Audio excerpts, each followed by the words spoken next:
Quebra do teto orçamentário da Fórmula 1? Mais de uma equipe envolvida em notícias das últimas horas. A gente vai explicar tudo para você neste Direto do Paddock. Eu, Carlos Costa, na companhia de Guilherme Longo, aqui dos estúdios da Motorsport Network em São Paulo.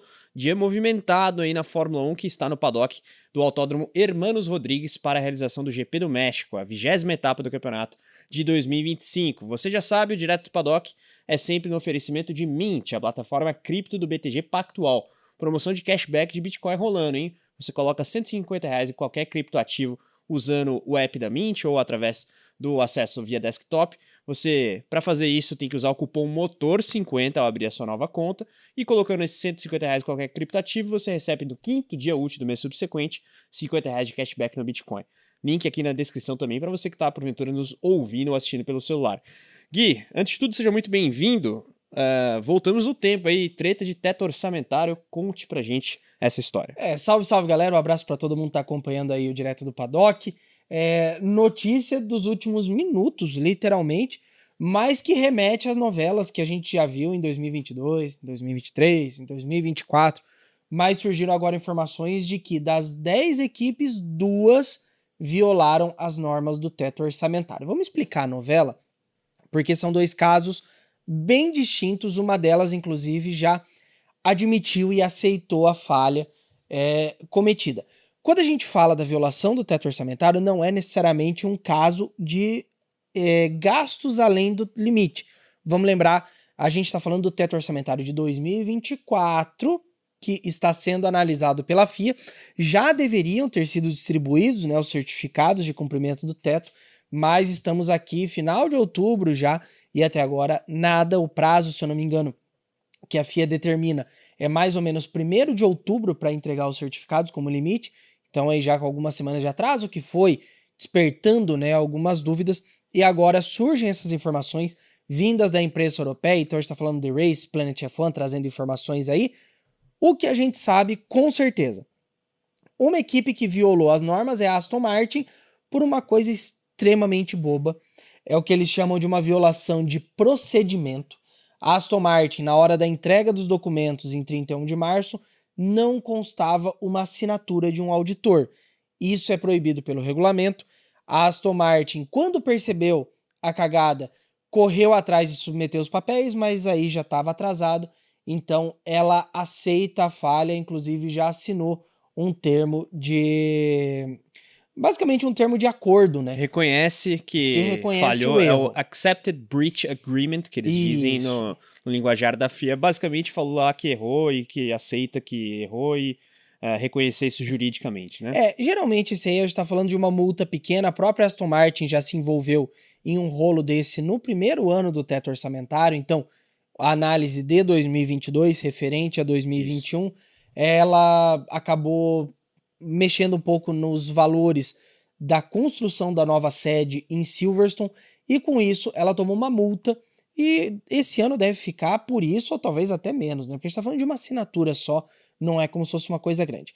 Já a segunda equipe, ainda não sabemos qual é, e não sabemos também o que aconteceu, mas as informações de bastidores falam que ela está recorrendo contra a possível decisão que a FIA teria tomado.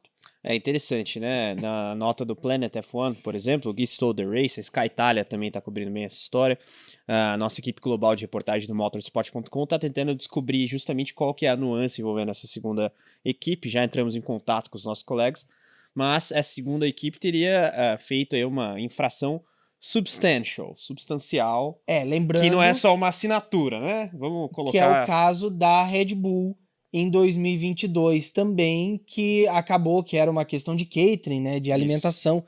E aí a gente tem essa questão do substancial, e eu não vou lembrar o outro termo que eles usam.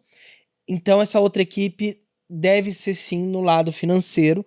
E aí o substancial ou não, eu não vou lembrar agora realmente qual é o outro termo que eles usam, é a questão do percentual de violação do teto orçamentário.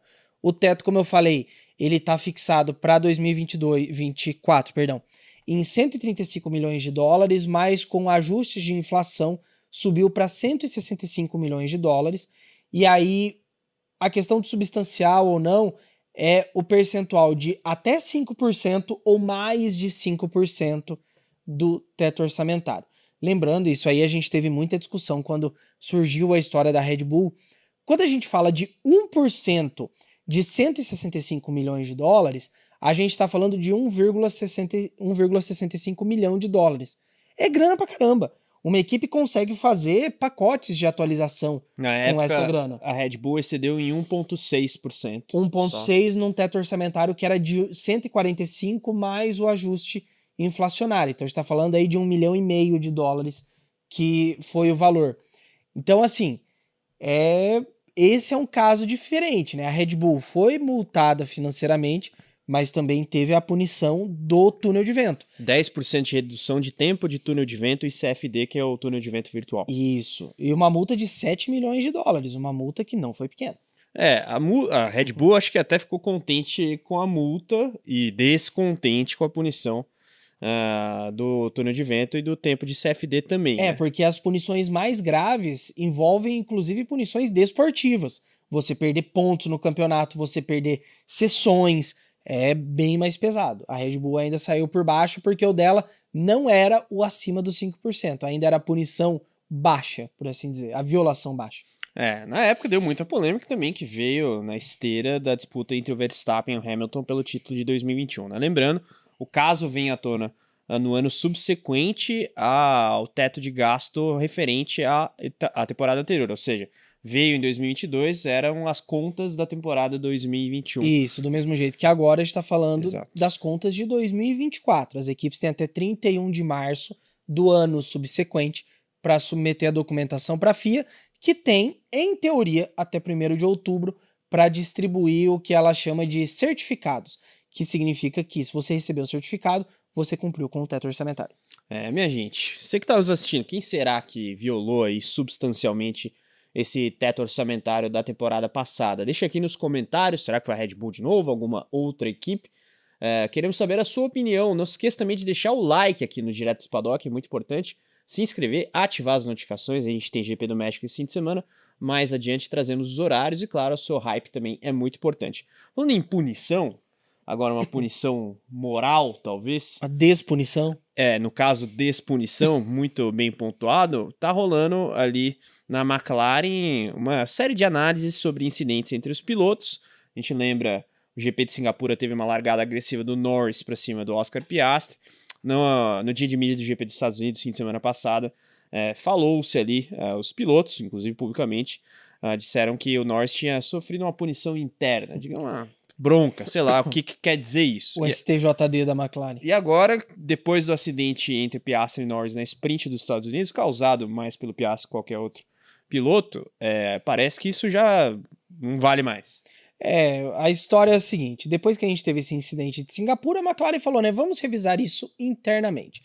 Então a McLaren criou um tipo de tribunal interno da equipe, decidiu que o Norris foi culpado pelo que aconteceu na largada em Singapura e determinou uma punição desportiva, segundo eles, interna da equipe. Ou seja, não foi necessariamente revelado ao mundo, não tem intervenção da FIA.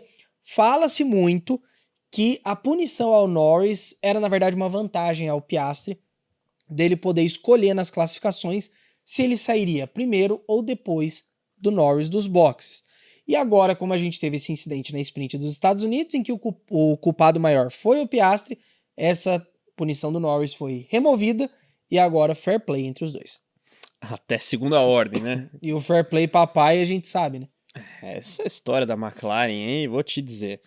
A gente vai, aliás, falar de uma, digamos, zombaria da McLaren, a sua rival Red Bull, na esteira de uma polêmica do GP dos Estados Unidos também, mas antes, Eric e Gabriel tem um recado para vocês, hein? Roda aí. Fique ligado porque a Mint trouxe novamente a promoção do cashback. Você que ainda não investiu na Mint, basta você investir a partir de R$ 150 em qualquer criptoativo e a Mint te devolve R$ 50 em Bitcoin. É isso aí, você investe a primeira vez, utiliza o cupom MOTOR50 na hora que você estiver fazendo o seu cadastro ali com os seus dados e investe R$ 150 em criptomoedas. Assim que você fizer esse investimento, Até o 5º dia útil do mês seguinte você vai receber os R$50 em Bitcoin. É isso aí. Mint, a plataforma cripto do BTG Pactual. É o nosso grande Eric Gabriel, reitero o recado, QR Code na tela e link na descrição para você aproveitar. Promessa é dívida, falaremos na sequência, aliás, de pilotos brasileiros, Gabriel Bortoleto e até Felipe Drogovic, mas a gente, digamos, aguçou a curiosidade da galera. O que a McLaren tirou de onda da Red Bull, Guilherme? Então, inclusive informações que mostram que o Austin, na verdade, foi o momento em que a Red Bull foi pega no flagra, mas não necessariamente a primeira vez que isso aconteceu. Essa história do Norris aí, da fita, para ele poder se orientar com relação ao colchete, aparentemente vem já de algumas corridas desde que ele foi punido lá no início da temporada por queima de largada, por não estar na posição correta do colchete. A fita veio como um auxílio e aparentemente a Red Bull já estava tentando tirar antes, né? E aí a McLaren, duas coisas. Uma traquinagem que foi feita e outra um comentário do Norris. A traquinagem é a seguinte: foi revelada a informação agora nessa quinta-feira no México que se por um acaso a Red Bull tivesse conseguido tirar a fita na verdade ela estava meio manipulada e ficaria uma mensagem na parede escrito em inglês "Better luck next time", melhor sorte na próxima. Então um jeito aí da McLaren de dar uma zoada com a Red Bull, mas o Norris também falou sobre isso na coletiva pré-GP e ele tratou de uma forma mais humorada, falando assim: eles tomaram a multa por um negócio que eu nem uso, então acabaram levando mais uma coisa desnecessariamente, porque eu não tô precisando, eu agora consigo me localizar, não sei o quê. Então é o momento, né? Essa disputa quente entre as duas equipes, qualquer tiração tá valendo para tentar desestabilizar o rival. E assim, para quem não viu, né, houve ali uma multa pelo fato de que um membro da equipe Red Bull 50 mil dólares. Exatamente, entrou na pista ali, na parte em que não estava mais permitido o acesso a integrantes das equipes, no momento da volta de apresentação para tirar essa fita, né? A questão não é tirar a fita ou botar a fita, isso não tá nem previsto nas regras, pode tirar e botar o que quiser, contanto que você não tenha um membro de equipe durante a volta de apresentação presente na pista. Então, basicamente, essa história, a tiração de sarro aí entre as equipes, o Norris também comentando. Falando em protagonista da briga pelo título, Max Verstappen desmentiu o Helmut Marko no dia de mídia do GP do México. É raro manchetar isso. O que aconteceu afinal, Guilherme? Vamos puxar uma declaração do Marko aí de algumas semanas atrás, pré-GP de Austin. O Marko falou que nas férias de verão a Red Bull estava muito desmotivada com a queda de performance da equipe e que o próprio Max Verstappen tinha meio que jogado a toalha na briga pelo título. O Verstappen virou hoje e falou: não é bem assim não. Tudo bem, a situação não era boa, mas pra mim, se eu tô brigando por P4, P9, pela vitória, eu vou dar o meu melhor, eu vou estar sempre focado, tentando entregar o meu melhor e etc.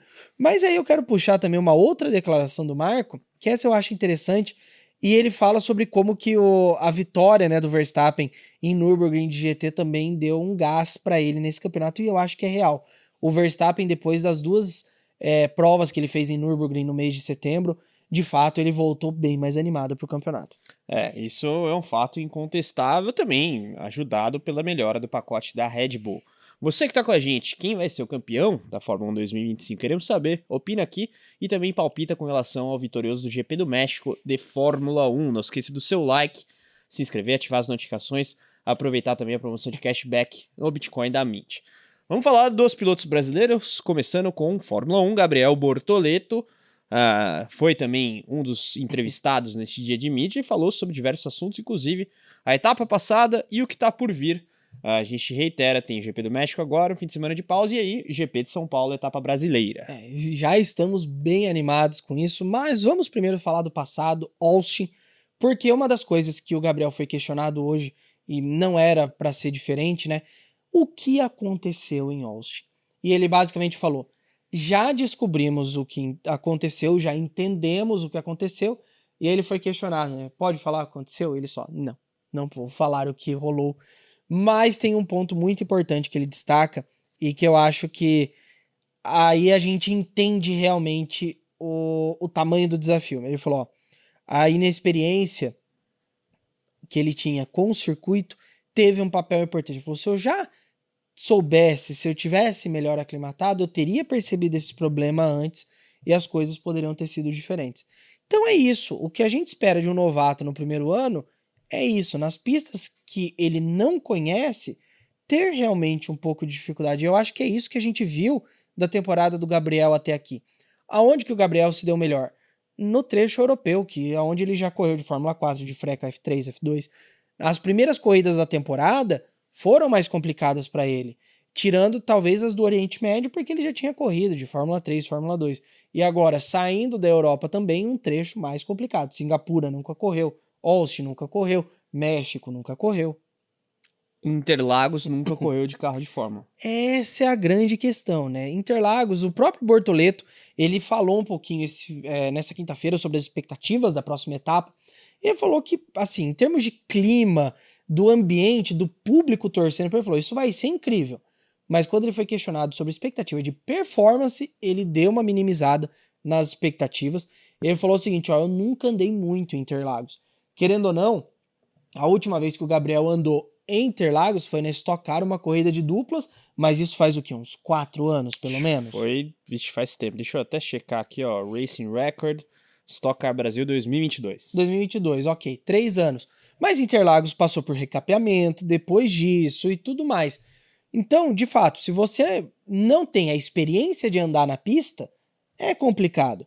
Eu lembro, por exemplo, uma entrevista que a gente fez, o Bortoleto Drogovic numa final da Stock em Interlagos. Isso foi 23. Uhum. Ele não andou naquela corrida.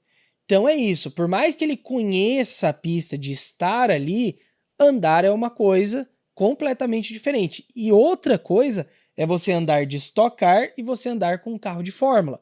Gabriel não teve a oportunidade de fazer uma Fórmula 3 Sul-Americana, de fazer uma Fórmula 4 Brasil correndo aqui em Interlagos.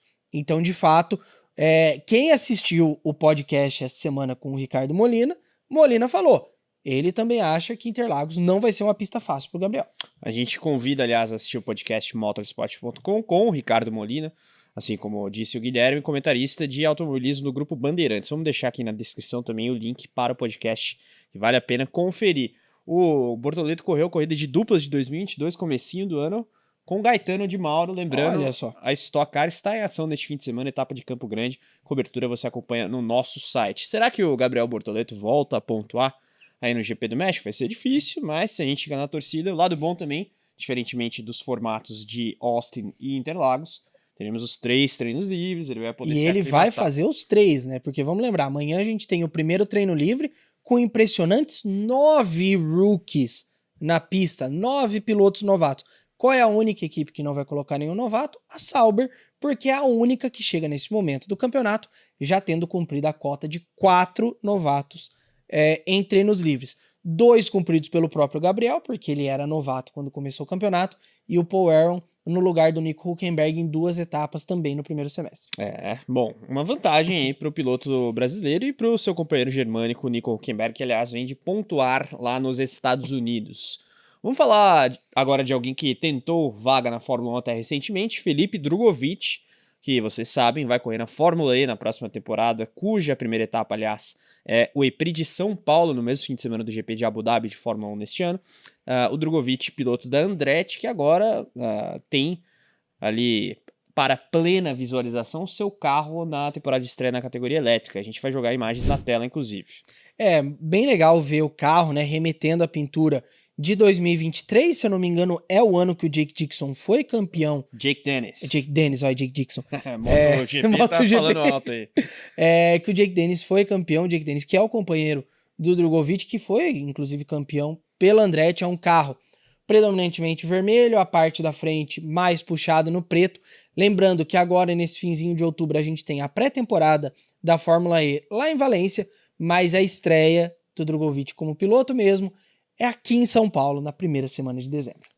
O Jake Dennis, realmente campeão da Fórmula E na temporada 22-23. Então, que a gente fala só 2023. O calendário da Fórmula E é meio confuso nesse sentido, mas fica aí o registro de uma outra categoria para vocês. Lembrando, tem Stock Car este fim de semana, GP da Malásia de MotoGP, nos 10 anos aí do... Essa madrugada já tem treino, né? Exatamente, nos 10 anos do famigerado chute de Marc Marques, aliás, de Valentino Rossi e Marc Marques. Que mais temos este fim de semana? É isso, né? Então, NASCAR!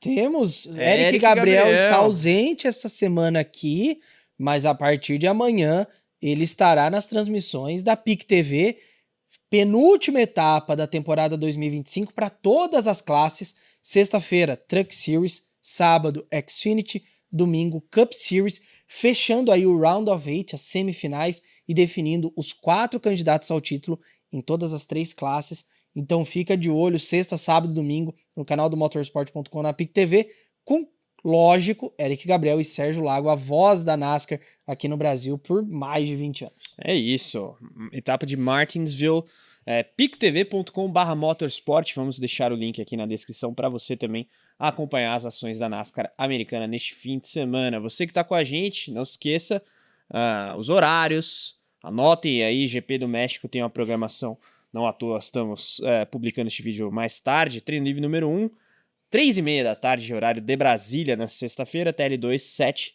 da noite. Então, às 8, a gente está ao vivo aqui com o Sexta Livre. Treino livre número 3, às 2h30. Então, a última sessão prática está no horário mais cedo de todo fim de semana. A classificação às 6 horas da tarde de Brasília. Às 19 horas, a gente tem aqui o Q4 debatendo tudo da sessão que define o grid lá no Autódromo Hermanos Rodrigues. Corrida às 5 horas de Brasília, largada lá no Autódromo Mexicano. Então, ali pelas 6h30, mais ou menos, a gente está ao vivo aqui com o programa Pódio, debatendo tudo da corrida, que deve ser interessante, né, Gui? É uma corrida que promete, a gente sabe que Hermanos Rodrigues é um circuito bem divertido, e o principal, a gente tem que ver como se comporta Max Verstappen frente à dupla da McLaren. Vamos ver a previsão do tempo. Boa, vale conferir a previsão do tempo, reiterando a situação de campeonato. O Piastri lidera com 346 pontos, 14 à frente do seu companheiro britânico Lando Norris. A gente tem Max Verstappen, 40 pontos aquém do australiano da McLaren, mas há uma expectativa aí positiva com relação ao desempenho da Red Bull para essa etapa mexicana. A Red Bull segue trazendo atualizações do carro, diferentemente da McLaren, que já encerrou aí, digamos, oficialmente pelo menos, pegando as declarações de André Stella e companhia, o desenvolvimento do carro desse ano. Previsão do tempo, temperaturas mais amenas do que o que a gente viu em Austin, e dependendo do horário até um pouco frio, viu? Mínimas 12, 13 e 13, máximas 25, 26 e 26. Nas horas das sessões principais, claro, a gente vai estar falando das temperaturas mais altas, então mais ou menos 24 graus na sexta, 25 no sábado e 26 no domingo. Mas mesmo assim, a gente tem uma classificação que acontece num horário diferente da corrida. A classificação é mais tarde, então pode ser que mude alguma coisa. De qualquer maneira, o fato de não estar um calor escaldante não é bom para a McLaren, né? Exato. Tem vantagem no gerenciamento de pneus. Galera, vamos ficando aqui com este direto do paddock, pré-GP do México, direto do paddock, sempre no oferecimento de Mint, a plataforma cripto do BTG Pactual. Aproveita a promoção de cashback no Bitcoin, hein? Se coloca R$150 em qualquer criptoativo ao abrir a sua conta e usar o cupom MOTOR50. E, claro, no 5º dia útil do mês subsequente você recebe R$50 de cashback no Bitcoin. Vale a pena aproveitar. Vamos ficando por aqui. Você que está com a gente, deixa o seu like, sua hypada, se inscreva e ative as notificações, além de comentar, palpitar, enfim. Valeu, falou, um abraço.